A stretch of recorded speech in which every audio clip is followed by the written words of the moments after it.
Hey guys, Lethal Leslie here, and today I'm going to show you or teach you or give you some tips and tricks, whatever you want to call it, about Blackjack in Red Dead Redemption 2. So I played a fair bit of Blackjack in real life casinos myself, and you know, won a lot of money, lost a lot of money, but it can be a very fun game, guys. More lost a lot of money, to be honest.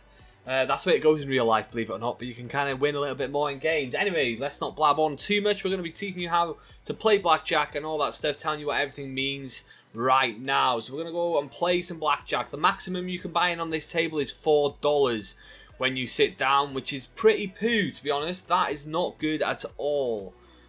So we have to wait for this hand to finish, of course. Let me just turn the game volume up a little bit now. Hopefully that won't be too loud. So when it comes to putting in your bets, you can bet anything from 2 cents all the way up. I imagine, I haven't gone this far yet, but we're going to test, all the way up to $4. So $4 would be betting everything. And in Blackjack, if you win, you usually get paid by double. You obviously move your amount up with that. What's there? Dealer's card and your card. So let's go ahead and teach you as we play. We're going to put 10 cents in to start. And that's going to be our first bet. And then we're going to check the cards. So we start with a 7. And our second card is a king, 17. So the first thing you want to do when playing Blackjack is you want to check what the dealer's got. So let's check the dealer's card with R2, and he has a 3. We have 17, so that would be a stand. Let me tell you what everything means on the side here now. Dealer's card is obviously what he has. Your card is obviously what we've got. Then you have double down. Double down means you get one card, but you have to double your bet. And if you win, then you obviously get double the winnings. And you don't really want to double down on a 17. The cards you want to double down on are stuff like you see this guy has a 7 and a 4, which makes an 11. That's a perfect double down, so I bet he will double down on that. And you want to double down on like maybe a 9 occasionally, maybe a 10 occasionally, depending on what the dealer has. But on an 11 and a 10 mainly, you'll be wanting to double down. On this occasion, we're going to stand. I think that's the best call for us. Obviously, in this game, you're trying to make 21, which I'm sure most of you guys know. There you go. He doubles his 11 and he gets 15 over there, as you can see, which makes it a bad hand, but he can't put no more in. He's got 13, 18, so he's cleaned us out there, to be honest, on the first hand. But that's fine. Not bad at all. Let's see what we get on the next one. Alright, so that's the practice one out of the way, guys. We're going to go ahead and put $1 in this hand, which is definitely small stakes. I'm sure there'll be higher stakes tables in the end. Right now, this is very small stakes.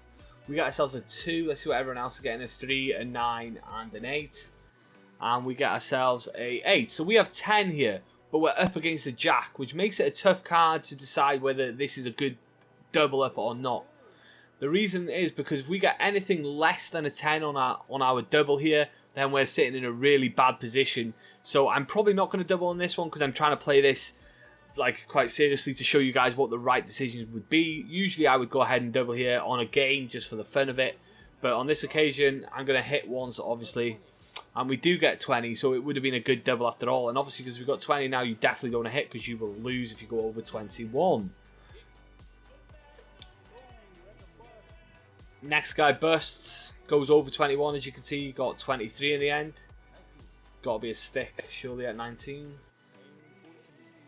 Might go for the hit here.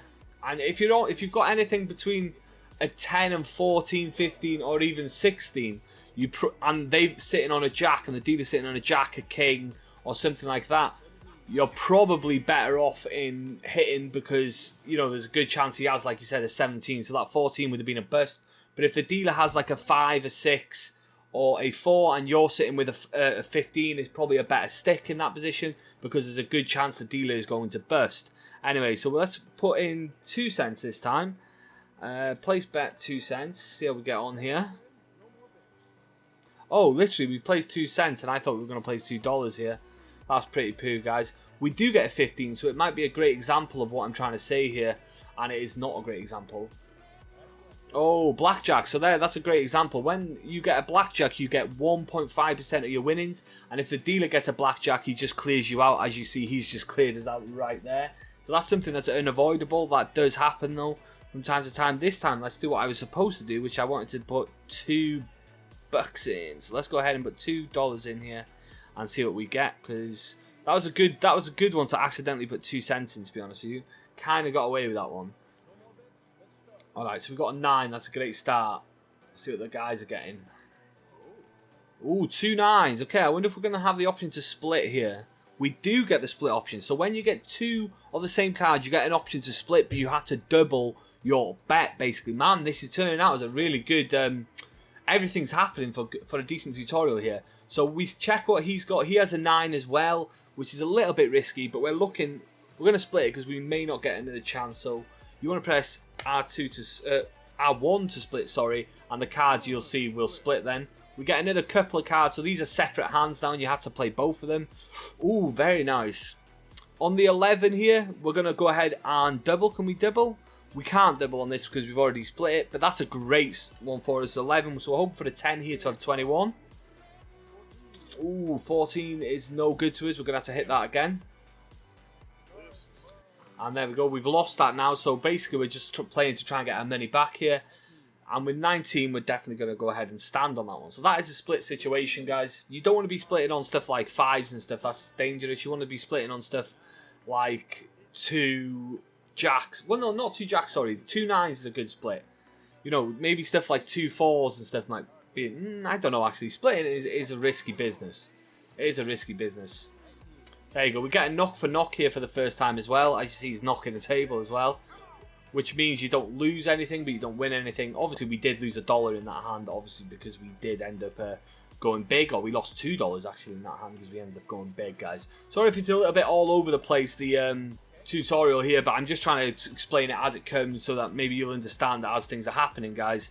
Any questions, of course, leave them in the comment section down below, and I will definitely answer all questions, as I always try to. We'll go $2 again here. It said we only had 88 cents, but obviously we're using a bit more of our cash.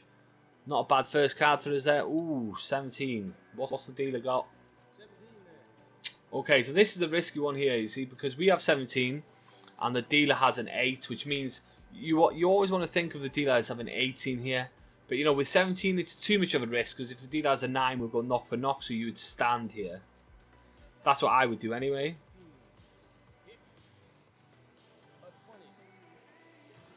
With an ace as well, this is a good point, because you see he had 13 and then he had 20.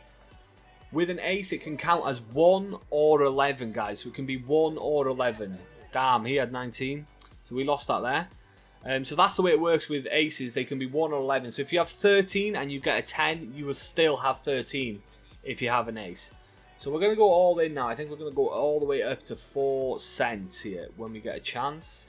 It's just sorting out this hand for the rest of the lads.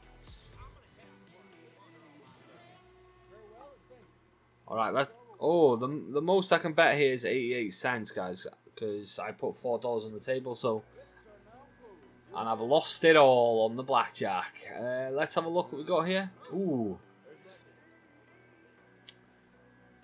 Someone's had a blackjack there, I see. So he gets his payment straight away if you get a blackjack. Okay, it's over to me. We cannot double these, but these are the perfect double. We can't double because we have no more... cents on the table to double. Usually you'd be able to just you know, double them up here, but 4 cent limit and $4 limit, we can't double it up. So we're going to obviously hit, and we're hoping for the 10 here. We had 13 anyway. What's the dealer's card? So this is the kind of example here where you might want to stick. I'm going to hit because 13, I'm feeling a bit lucky, but with a 13 with the dealer, he might draw a 13 and then draw a card and get a 10 and bust. But on this occasion, I'm going to hit. See what that looks like. There you go, that's definitely a stand there, guys. See what the lads get. 19 and he sticks. So he does get a 10, and there you go. Bust just as we anticipated to a 23. And that's why it's always risky to hit when you and the dealer both have low-end cards. We're going to go all in here again now until we lose, and that'll probably be the end of the video. See if we can make a bit of a cash here before we get out of here, guys. So let's see what we get. We get ourselves a 6. And we get ourselves a king. Now that is one of the worst hands you can get. Okay, this is a perfect example of what I was saying now. So we're going to try it out this time, see if it works out for us. You can see we have a 6. We have 16 here, and the dealer has a 4. Now to hit this would be suicide because you need anything a 5 or less. And yeah, it's just too risky. So on this one, we would definitely be going to stand, and we'd be hoping for the dealer to get 14, then 24. It did not happen. He got 14, then 17, and cleaned us out, guys. and that is going to be us absolutely skint, so don't follow this tutorial at all. And of course, I'm just joking. And with that being said, now buy in for 4 cents. Let's do it, and let's go all in for the last hand. See if we can get all that we lost back in one hand, and then we'll be ending the video right there. Or we're going to leave $8 down and our tail between our legs. So in it all goes, and we get ourselves a 6. And we get ourselves, oh wow, couldn't be worse, guys, to be honest with you.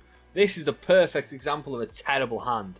We've got 13, and you're looking at the dealer with the jack as well. These are the worst things that you could get, as in, you have to hit this one. Don't ever stand on this one, because this is a suicide stand, basically, with him already having the jack. We'll take the risk. 15, no, take the risk. There you go, 19. That's more like it, and then you stand. You do not, no point standing on a 15 when he has a jack there. Let's see if it paid off for us, guys. And he still had the 20 after all, and that's why you've got to hit it, guys. That's why you've got to hit it. And that is going to be the end of the video. We're going to leave this bar. You can see he's fuming. I'm fuming. We've got no cash to get home. We're going to have to walk home now. We can't afford the taxi, unfortunately. And that is the end of the Blackjack tutorial. Any questions, as always, leave them in the comment section down below. If you liked the video, subscribe if you want to see more. Thanks for watching, as always, and take it easy.